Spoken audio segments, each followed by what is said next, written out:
What do these alien-like soldier crabs and the Nikon Z5 II have in common? At first glance, absolutely nothing. But both completely surprised me. When the Z5 II was announced, I didn't exactly have wildlife camera in mind, but when Nikon reached out to me recently to see if I wanted to try out the camera in the field, I thought, sure, why not? I'd give it a go. It's compact, comes with some interesting specs, is well priced and wrapped in a solid body. So on paper at least, it could be a great entry into the Nikon system and their amazing wildlife lenses. So were my initial concerns about speed and autofocus right? Or is this camera actually way more capable than I expected and actually worth spending your hard-earned money on? I'm Jan Wegener, and for over 20 years I've been a professional bird photographer creating unique photos and videos. And with this channel, my aim is to get you on your way to creating your own masterpieces. A standout feature of the Z5 II is definitely the body. It's compact, about the same size as the Z6 III, fits beautifully in the hand, and has that high-end feel with good weather sealing. I won't bore you with too many specs, but here's what you need to know.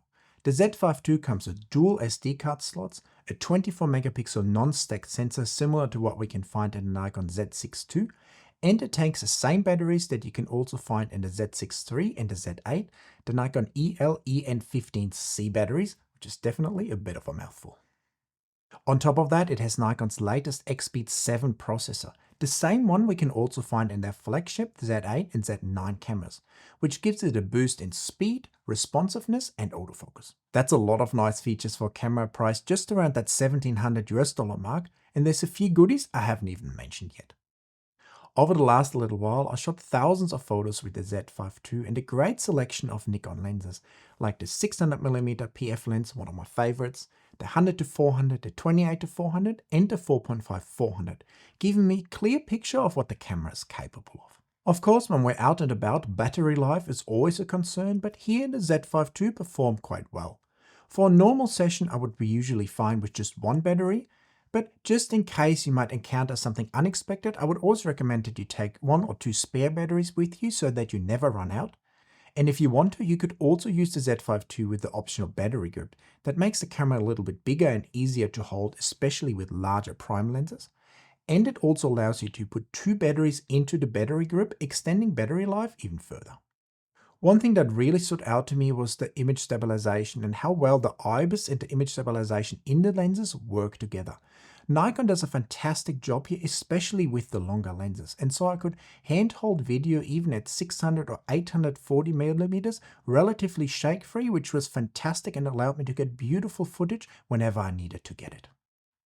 The first evening I got the Z5 II, I headed straight out to a local park where I had seen a family of masked lapwings a few days earlier. When I arrived, the birds had just been chased around by a dog, unfortunately, but after a little while they returned to their favorite spot, and with a bit of patience I was able to get exactly what I came for. First one, and then 2 of the tiny little babies tucked themselves under their mum's wing. Over the next hour or so, the 2 chicks roamed around the park under the watchful eye of their parents, giving me plenty of opportunity to test the camera and capture some beautiful moments. What I noticed right away is how good the Z5 II handled video. The autofocus tracked the baby surprisingly well even amongst the grass, and the footage on the back of the camera looked fantastic. I mainly shot in 10-bit 4K 50 frames per second that comes with a 1.5 crop, or in 4K 25 frames per second that comes with no crop. And in combination with the Nikon log that the camera is capable of producing, I got great dynamic range, nice colors and good details in all the files. I also got some lovely photos, but I noticed that in stills mode the autofocus had a slight tendency to jump off my subject from time to time, something that I definitely wanted to investigate further. The Z5 II comes with a solid electronic viewfinder. It is nice and bright and has a similar resolution to what we can also find in their flagship Z8 and Z9 cameras. One challenge I ran into with this camera was viewfinder blackout when using the electronic first curtain or the mechanical shutter. You can either deal with a slight blackout between taking frames, or there is an option in the menu where you can have a smoother display, but then you're basically being displayed a slideshow of the images that you're taking rather than a live viewfinder. And both of these can make it quite challenging to track fast action, because eventually you're always bound to lose the subject out of the viewfinder because the subject might make a quick turn and you're too late to see it and react, and then it's out of your viewfinder. In terms of speed, the Z5 II allows us to shoot up to 8 or 9 frames per second with the mechanical shutter in RAW, and there's also an extended mode available that then gives us compressed RAW files, and we can shoot up to 11 frames per second with the mechanical shutter. We also have an electronic shutter available that allows us to shoot up to 15 frames per second in a compressed RAW format. And if you need faster speeds, they are available on this camera up to 30 frames per second, but that is JPEG only. Hand in hand with speed also goes the need for a large enough buffer, and even though the camera only has 2 SD card slots, the buffer size really wasn't an issue and I hardly ever hit it, which was great to see. I tried to use the electronic shutter as well because I love to shoot silent and I'm a sucker for extra frames per second. But the downside of the electronic shutter is that it comes with quite severe rolling shutter effect. So when I was trying to just photograph a flying bird in my backyard, for instance, you can see that the edges of the wings were bent severely to the degree where I feel like that for action at least, and fast action in particular, the electronic shutter is not really suitable because of that slow readout speed of the sensor and that strong rolling shutter effect. So most of the time I used the camera in the first curtain electronic or the mechanical shutter mode, which worked pretty well. I also took the Z5 II to one of my favorite beaches where there's always something interesting to photograph. That morning I was lucky to find a group of pelicans and terns fighting over fish. Things got rough pretty quick and I almost captured an amazing image. One of the terns grabbed a fish and the pelican wanted that fish, and so instead of going for the fish, it just grabbed the whole tern, and I was thinking I was going to get an amazing series of images. But just as I pressed the shutter button, another pelican flew in and totally photobombed the image, ruining the whole scene, and you can only see a tiny bit of the tern in the pelican's beak. Super frustrating. But I'm sure you can all relate. Sometimes we have these moments in nature where thinking it's all going to happen right in front of us, we're going to capture an amazing image, and then something ruins it. Super frustrating. Has that happened to you as well? A few minutes later, I noticed a few tiny birds sprinting across the beach behind me. So I quickly approached them, got down low, and was able to spend about half an hour with these tiny beautiful plovers and got away with some nice images and videos.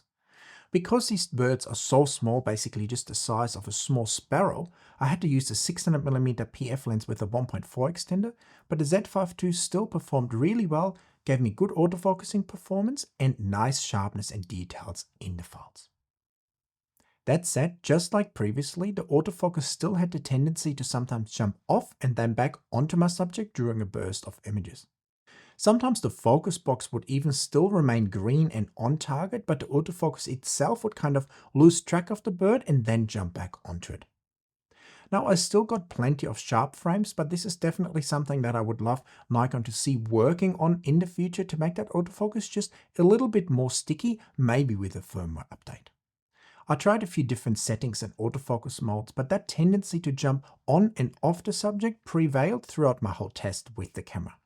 Definitely not a deal breaker, but something you need to be aware of. Maybe you just need to take a few extra shots or focus a few times to make sure that your camera actually jumps on target and then stays on target. Because with a lot of cameras, you get worse results the longer you actually focus on your subject. So if you track your subject for 10, 20, 30 seconds, you're less likely to get all images sharp compared to just focusing, taking a few images, letting go, and then refocusing and taking a few images again. Just when I was about to leave, I heard this kind of strange scratching, crawling sound, and as I turned around, there were suddenly thousands of soldier crabs right behind me on the beach. During high tide, they all hide in the mud, and when low tide comes around, they crawl out of the mud and march around in large groups on the beach. And the good thing with these soldier crabs is that they're also the favorite food of the sacred kingfishers on this beach. And so after a little while, I was also able to capture a beautiful sacred kingfisher hunting for the crabs and allowing me quite a nice and close approach. Let's talk about image quality. And I wanted to remind you that image quality is not only about the raw files that we capture in the field, but also learning how to maximize their potential when we edit these raw files later on. This is how you can truly make your images stand out, and even a dull, boring and noisy raw file can be quickly transformed into a beautiful, vibrant file ready to be shared with the world. I know image editing can quickly feel like an overwhelming and frustrating chore because you don't know where to start or what sliders to pull, but it doesn't have to be that way. To make the editing process as easy and enjoyable as possible for you, I developed my Lightroom and Next Generation Photoshop masterclasses. In these classes, I teach you step by step my fast and efficient workflow that you can apply to all your raw files. And you will actually enjoy the editing process because you will now know how to edit, and you also know how to use the necessary tools and techniques so you get great results every single time. But of course, you won't just be watching because I'm also providing you with my own raw files you can edit right alongside me. And if you're not sure if my classes are worth it or the right fit for you, check out some of the amazing reviews that I receive on a daily basis from many happy students who I've helped to transform their editing lives, who now enjoy editing and get great results every single time. So if you want to get the most out of your raw files and get better results faster and actually enjoy the editing process, I'd say check out my masterclasses that are linked for you down there in the description. I know that will help you a lot. Overall, the image quality of the Z5 II's 24 megapixel sensor is excellent. We have nice fine details, not too bad noise levels, and overall the files clean up very well, and especially in good light, I was super happy with the image quality details and sharpness that I was getting from the files.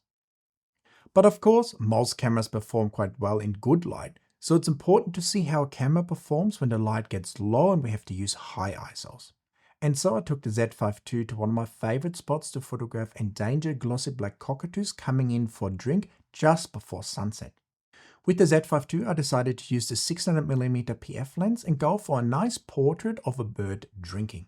And here, when we zoom into the files, we can see that overall the image quality, even at these high ISO levels, is still quite good, and the files cleaned up really well, still giving me good sharpness and nice details at high ISO levels.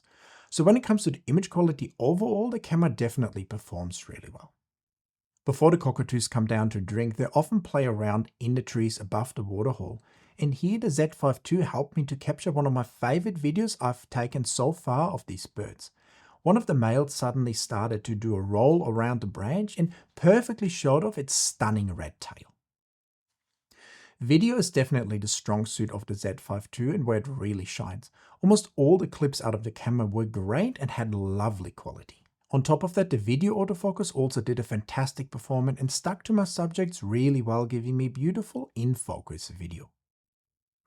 So overall, the Z5 II is definitely a fantastic video camera shooting uncropped 4K up to 30 frames a second, cropped 4K with a 1.5 crop up to 60 frames a second, and then we have 120 frames a second and full HD available.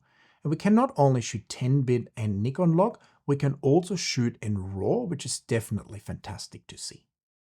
On the video side, the Z5 II has definitely exceeded my expectations and delivers amazing value with good autofocusing, great features, and lovely clips. All in all, the Z5 II is a fantastic little camera that has some challenges, especially in photo mode, mainly the stickiness of the autofocus and that kind of blackout or slideshow effect in the viewfinder that can make it difficult to track fast action, but it definitely makes up for it on the other hand with the video features. I see the Z5 II as a great camera for a beginner or someone who wants to get into the Nikon lineup of wildlife lenses without spending too much on a camera body. At right around $1,700 this camera is definitely a compelling offer, especially for video. And how the Z5 II compares to the Z50 II, the Z6 III, maybe some of the older Z series bodies, the Z8 and the Z9, I will share with you in a future video very soon. So stay tuned for that. Let me know all your thoughts about this video and the Z5 II in the comments. Hit that like button, check out my channel membership and my masterclasses, and of course, hit that subscribe button, and I'll see you guys in another video very soon. Bye.